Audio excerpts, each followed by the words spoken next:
Today we're going to talk about power chords. All right, now power chords are some of the simplest chords that there are. They're made up of two notes, only two different notes, the note interval is called the fifth. Okay, so the distance between the first note of the chord and the second note of the chord is what's called a fifth. All right, if we're in the key of G and our root is the G, our second note in the chord is going to be this D.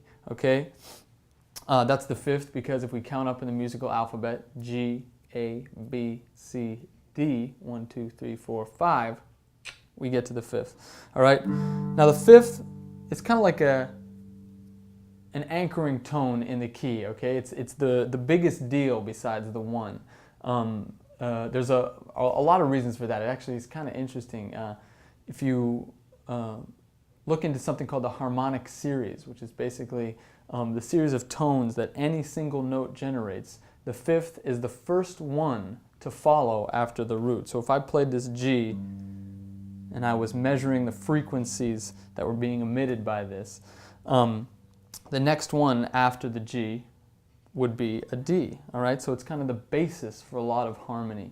All right, so here we go. Kind of a little sciencey tangent there. Hope you enjoyed it. Something I like to do with the power chord is also put my pinky finger an octave above this first G. So I actually have two Gs. All right, Gs. So the chord looks like this and sounds like this. Only want to hit these bottom three strings. Really common to do thing to do is to mute this power chord. All right, palm mute it by putting your fleshy part of your palm right on the bridge. All right, so let's practice playing this G chord and moving it to two other chord positions. We're going to go from G to C to D.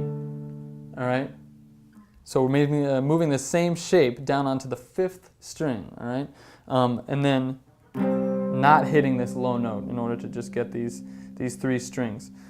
Okay, another thing I'm doing is muting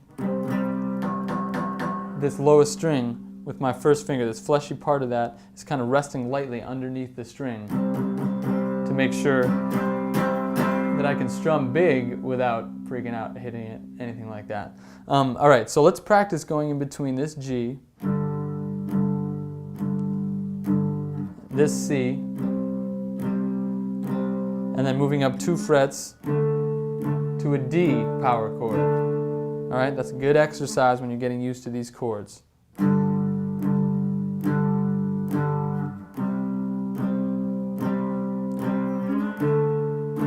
then back to the 1. All right, and this chord is really a big part of rock music, early rock music, even blues.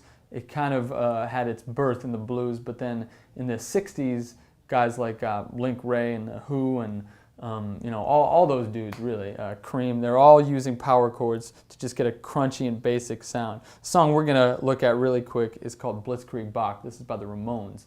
And they were active in the 70s. Well, 70s, 80s, they've been around. Pretty awesome. But this song we're going to play with the G, C, and D. We're going to play this chugging 8th note rhythm, all right? We're going to go 1, 2, 3, 4, C, D.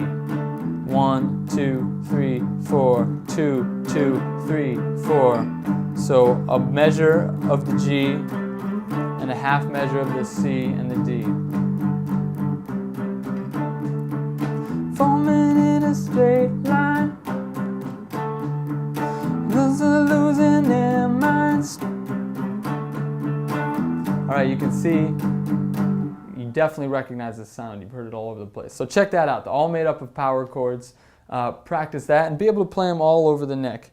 All right, they're usually just going to be, actually they're exclusively going to be with 6-string roots and 5th-string roots. All right, so be able to play this power chord